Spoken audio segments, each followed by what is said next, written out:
അങ്ങനെ മാങ്ങാട്ട് പൂരം അടുത്തു. ആ മനസ്സിന് സന്തോഷമുള്ള കാര്യം. നമ്മള് വയസ്സായവർക്ക് അതെ അതെ ഉള്ളൊരു തൃപ്തിയായിട്ട് ഇപ്രാവശ്യത്തെ പൂരം നന്നായിരിക്കണം. അതെ അതെ. അല്ല, ഇന്ന് തന്റെ ഫ്രണ്ട് നാരായണ എത്തിയില്ലേ? അവര് തൊഴുതിറങ്ങണു.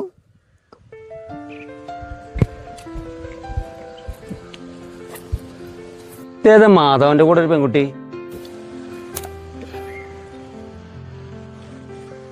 മകളാണോ? മകളൊന്നല്ല, അവൻ കല്യാണം കഴിച്ചിട്ടില്ല. അവന്റെ പെങ്ങളുടെ മോളാ.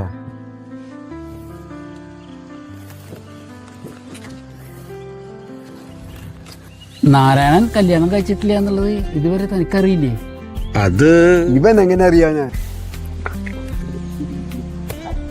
ആ 10 മണിച്ചേരിൽ പെൺകുട്ടിയെ കൊണ്ട് 21-ാം വയസ്സിൽ മുങ്ങിയവനാ. ഇപ്പോഴാ ഈ നാട്ടിൽ പൊങ്ങുന്നത്.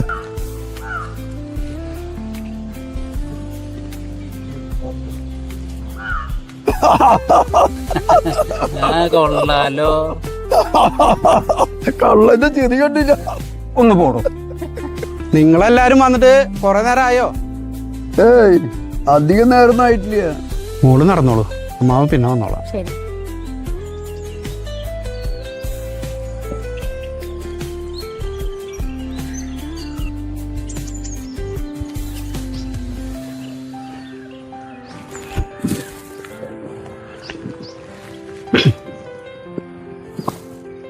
ഈ കുട്ടിയുടെ അച്ഛനമ്മയ്ക്ക് വന്നിട്ടുണ്ടോ?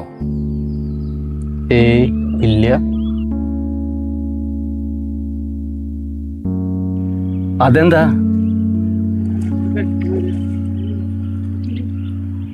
ആ വിഷയമൊക്കെ വിട്ടേ. അല്ല നാരായണ, എങ്ങനെയുണ്ട് പുതിയ വാടക വീട്? ആ, കുഴപ്പമില്ല. കുറച്ചും കൂടി സൗകര്യം നോക്കായിരുന്നു. അതെ, ഞങ്ങള് ശരിയാക്കി തന്നല്ലേ. എനിക്കും മോൾക്കും കഴിയാൻ ആ വീട് തന്നെ ധാരാളം. എന്നാ നാളെ കാണാം. ഞാനങ്ങട്. എന്നാ ശരി, ഞാൻ വൈകിട്ട് അങ്ങനെ ആകാം. ശരി. അല്ല, ഞാൻ ആ കുട്ടിയുടെ മാതാപിതാക്കളെ കുറിച്ച് ചോദിച്ചപ്പോ താനെന്താ വിഷയം മാറ്റിയത്? ആ കുട്ടിയുടെ അമ്മ ഇവിടെ ഓടിപ്പോയി. ഇതറിഞ്ഞ ആ കുട്ടിയുടെ അച്ഛനെ നാണക്കേടുകൊണ്ട് തൂങ്ങി മരിച്ചു. ഒരു ദേശാടക്കളിയായിരുന്ന നാരായണന്റെ ഉത്തരവാദിത്തമായ പെൺകുട്ടി. ഇപ്പോ അവരുടെ സ്ഥിതി വളരെ മോശ. താമസിച്ചിരുന്ന വീട്ടിൽ നിന്നൊക്കെ അവരെ ഇറക്കി വിട്ടു. അതെ. ഇപ്പോഴേ ആ കരുണന്റെ ബംഗാളികൾ താമസിച്ചിരുന്ന ആ വീടില്ലേ? ഏത്? ആ പഴയ ഇടിഞ്ഞു പൊളിഞ്ഞു വീഴാറായ വീടാ?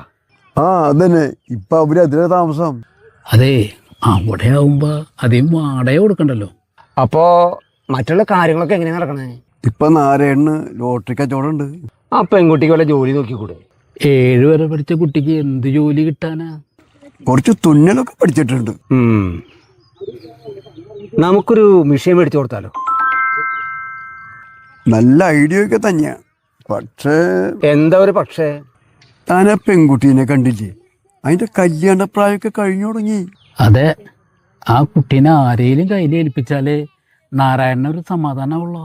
അവന് ഹാർട്ടിന് വയ്യാത്ത ഒരാളും കൂടിയാണേ. എന്റെ കയ്യിൽ വേറൊരു മാർഗമുണ്ട്. അതെന്താ? താൻ കാര്യം പറയ്. അത് ഞാൻ ആലോചിച്ചിട്ടേ നാളെ പറയാം. അതെന്താ അങ്ങനെ? ആ, അതൊക്കെ ഉണ്ട്. നാളെ വൈകുന്നേരം വരെ നിങ്ങൾ ക്ഷമിക്കും. ആ കുട്ടിക്ക് ഭാഗ്യം ഉണ്ടെങ്കിൽ ഒരു ശുഭകാര്യമായിട്ട് ഞാൻ നാളെ വരും. അപ്പൊ എന്നാ ശരി, ഒരുപാട് നേരമായി, ഞാൻ അങ്ങോട്ട് പോട്ടെ. നമുക്ക് എന്തായാലും ഈ ഒരു കാര്യത്തിന് തീരുമാനം ഉണ്ടാക്കണം. താൻ ആലോചിച്ചു വരാന്ന് പറഞ്ഞപ്പോ ഇത്ര നല്ല കാര്യം ഞാൻ വിചാരിച്ചില്ല. അതെ അതെ, എനിക്ക് ഈ കാര്യം കേട്ടപ്പോ വളരെ സന്തോഷായി. അവൻ ലോട്ടറി വിൽപ്പന കഴിഞ്ഞ് എത്തിയാവോ? നമുക്ക് നോക്കാന്ന്.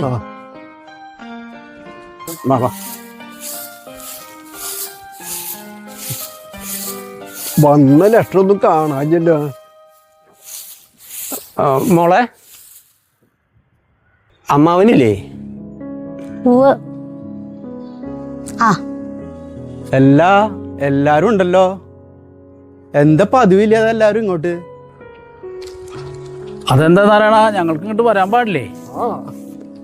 അങ്ങനെയല്ല, സാധാരണ നമ്മൾ ഈ സമയത്ത് അമ്പലപ്പറമ്പിലല്ലേ കാണാറ്. ഇന്ന് അതിലൊരു മാറ്റം വരട്ടെന്ന് വിചാരിച്ചു. ചായ എടുക്കട്ടെ എല്ലാവർക്കും? ചായ വേണ്ട മോളെ. സജീവ തന്നെ എടുത്ത്. ഓ, ഞാനത് മറന്നു. ഇതെന്താ? ഇതൊരു പാക്കറ്റ് തൈരാ. മോളത് കൊണ്ടുപോയിട്ട് സംഭാരാക്കി കൊണ്ടുപോവാ. ശരി. താനിവിടെ ഇരുന്ന് ഞങ്ങൾക്കൊരു പ്രധാനപ്പെട്ട കാര്യം സംസാരിക്കാണ്ട്. എന്താ കാര്യം? താനൊന്ന് സമാധാനമായിട്ട് ഇവിടെ ഇരിക്കി, പറയാം. താനിരിക്കണോ? ഇനി പറയൂ. ഞങ്ങളെ തന്നെ അനന്തരവൾക്ക് ഒരു വിവാഹാലോചനയായിട്ട് വന്നേക്കണം.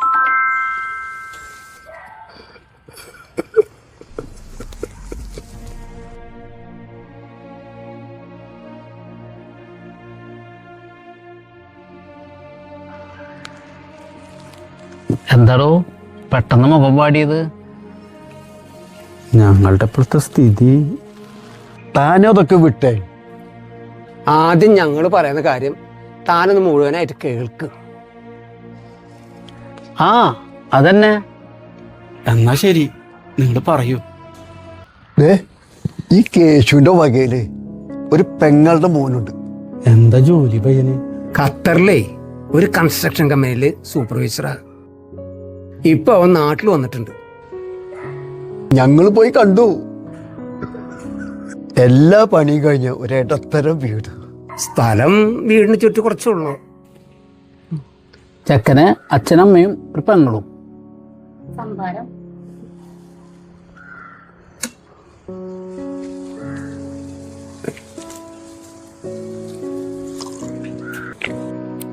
ചെക്കന്റെ പെങ്ങളുടെ ഭർത്താവും ഖത്തറിലാ.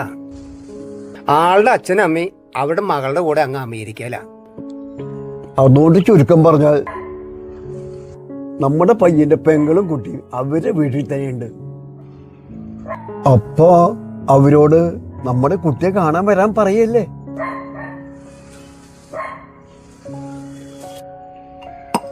എന്താ നാരായണ ഒരു ആലോചന? അത് നീ പറയുന്ന നാരായണ, എന്റെ മോൾക്ക് ഒരു തരി പൊന്നു കൊടുക്കാനോ കല്യാണം നടത്തി കൊടുക്കാനോ 5 പൈസ ഇല്ല നാന്ത. പൊന്നൊന്നും തരാൻ പറ്റിയില്ലെങ്കിലും ചെറിയ രീതിയിലൊക്കെ ഈ കല്യാണം നടത്തി തരാൻ ഞങ്ങളെ കൊണ്ട് പറ്റും. അയ്യോ, അതൊന്നും വേണ്ട. ഞങ്ങൾ ജോലിയിരിക്കുന്ന സമയമാണെങ്കിൽ ഇതിലും കൂടുതൽ സഹായിക്കായിരുന്നു. ഇപ്പോ ഞങ്ങളുടെ മക്കളുടെ കയ്യിലായി കാര്യങ്ങളൊക്കെ. നിങ്ങള് ഇത്രക്കൊക്കെ ചെയ്തു തരും തന്നെ ധാരാളാ. അപ്പോ കുട്ടിയുടെ സമ്മതം ചോദിക്കണ്ടേ? ആദ്യം പയ്യൻ വന്ന് കാണട്ടെ, എന്നിട്ടാവാം സമ്മതം ചോദിക്കലൊക്കെ. അതെ. എന്നാ പിന്നെ പയ്യനെയും വീട്ടുകാരും കൂട്ടിയിട്ട് ഞായറാഴ്ച 10 മണിക്ക് ഞാൻ എത്താം. എന്താ നാരായണ, സമ്മതല്ലേ? എന്നാ പിന്നെ അങ്ങനെ ആവട്ടെ. എന്നാ ഞങ്ങൾ അങ്ങോട്ട് ഇറങ്ങട്ടെ. പോയിട്ട് കുറച്ച് കാര്യങ്ങളുണ്ടേ. മോളെ മോളെ എന്താ മാവാ? ദേ ഇവര് പോവാന്ന്. അപ്പൊ ശരി മോളെ, ഞായറാഴ്ച കാണാം. ശരി ട്ടാ. ശരി.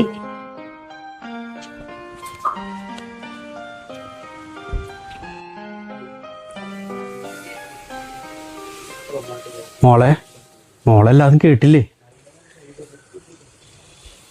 പൂവ്. എന്താ മോളുടെ അഭിപ്രായം? എനിക്ക് പ്രത്യേകിച്ച് അഭിപ്രായങ്ങളൊന്നുമില്ല. എല്ലാം മാവന്റെ ഇഷ്ടം.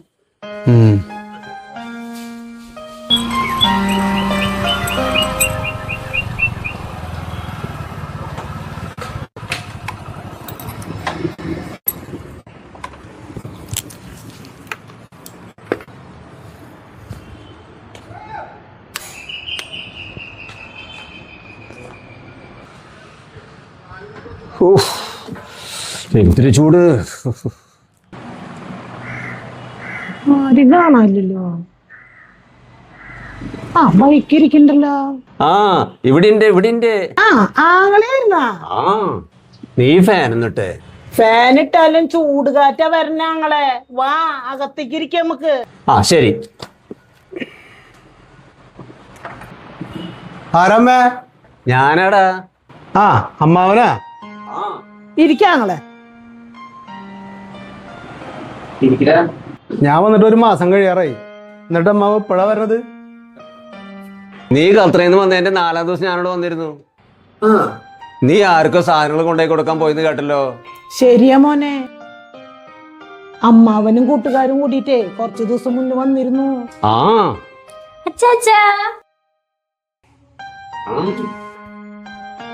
ആ ചിന്നുമോള് കൂടി ഉണ്ടായിരുന്നോ? ഇന്ന് പഠിപ്പില്ലേ? പഠിപ്പൊക്കെ ഉണ്ടായിരുന്നു അമ്മാവ. ചിന്നുകുട്ടിക്ക് കാലത്ത് എഴുന്നേറ്റപ്പോ ചെറിയൊരു വയറുവേദന. കള്ളവയറ് വേദന.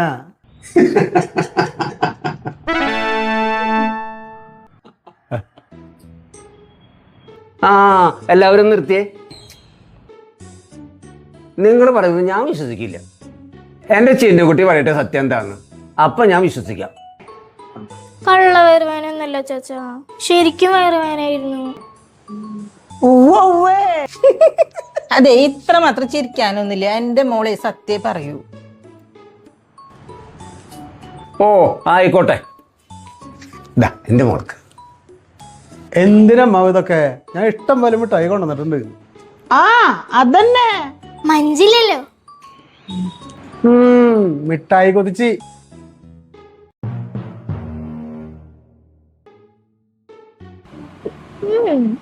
ചാച്ചാ, മാമനെ ഭയങ്കര കുശുംബനാ. ശരിക്കും മിഠായിക്ക് കൊതി ആർക്കാന്നറിയോ? ഇല്ല, ആർക്കാ? ഈ മാമനാ. അതെ, ആ ചാച്ചാ, ഈ മാമനാണ് എല്ലാ മിഠായും തിന്ന് തീർക്കണത്. അമ്പട കള്ള. പറയല്ലേ? എന്താ അച്ചാച്ചനും മോളും കൂടി ഒരു സ്വകാര്യം. അതൊന്നും നിങ്ങൾ അറിയണ്ട അല്ലേ ചിന്നുകുട്ടിയെ?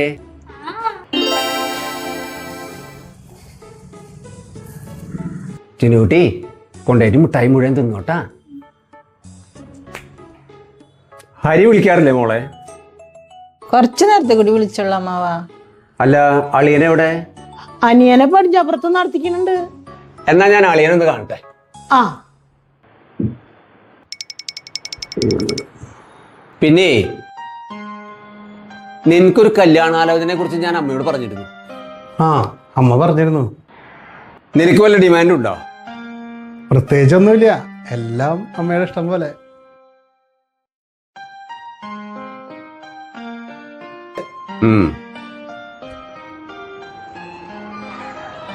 മതി മതി ചേട്ടാ, എനിക്കൊന്ന് ഇരിക്കണം. എന്നാ ഇരിക്കും.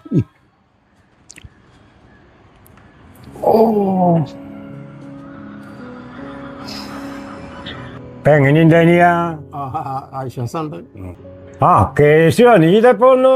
ആ എത്തിയിട്ട് കുറച്ച് നേരമായി. ഇപ്പൊ എങ്ങനെയുണ്ട്? ആ കുറച്ചൊക്കെ ഇതുണ്ട്. ഭക്ഷണം കഴിക്കാനേ ഭയങ്കര മടിയാ ഞാന്. അതൊക്കെ പോട്ടെ, നീ വല്ലതും കുടിച്ചോ? എവിടെ നിന്ന് കുടിക്കാൻ? ഈ വീട്ടിൽ നിന്ന് കിട്ടിയതന്നെ. ഓ, എന്നെ തരം താത്തി കാണിക്കാൻ കിട്ടിയ ഒരവസരവും നിങ്ങൾ പാഴാക്കരുത് കേട്ടാ. ഞാൻ പറഞ്ഞതാ കുറ്റം നിനക്ക്. ഇത്ര നേരമായിട്ട് അളിയന് കുടിക്കാനും വല്ലതും കഴിക്കാനും നീ കൊടുത്തോ? നീ അതിനാങ്ങളെ വന്നിട്ട് അധികം നേരം ആയിട്ടില്ലേ, അതേ കൊണ്ടുവന്നില്ലേ? നിന്നെ എനിക്ക് അറിഞ്ഞുവിടറി. നിങ്ങൾ ഈ കാര്യം പറഞ്ഞിട്ട് തർക്കിക്കണ്ട. എന്നിട്ട് കാട്ടി. ഏടത്തി, എനിക്ക് ഇത്തിരി മോരും വെള്ളം തരും. മോരും വെള്ളം ഒന്നും ഇല്ല ഇവിടെ.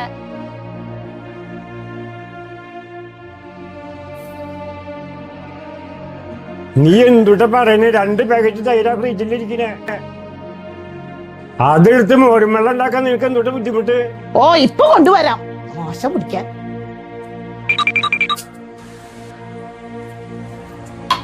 എനിക്ക് അളിയനോടെ ചില കാര്യങ്ങൾ രഹസ്യമായിട്ട് പറയാനുണ്ട്. അതെ, ഇവിടെ വെച്ചിട്ട് ഏതായാലും വേണ്ട. നിങ്ങളെ പുറത്തെവിടെയെങ്കിലും പോയിട്ട് പറഞ്ഞു. അതാ നല്ലത്. അനിയനെ നമുക്ക് റൂമിലാക്കിയിട്ട് പോവാം. ശരി ശരി.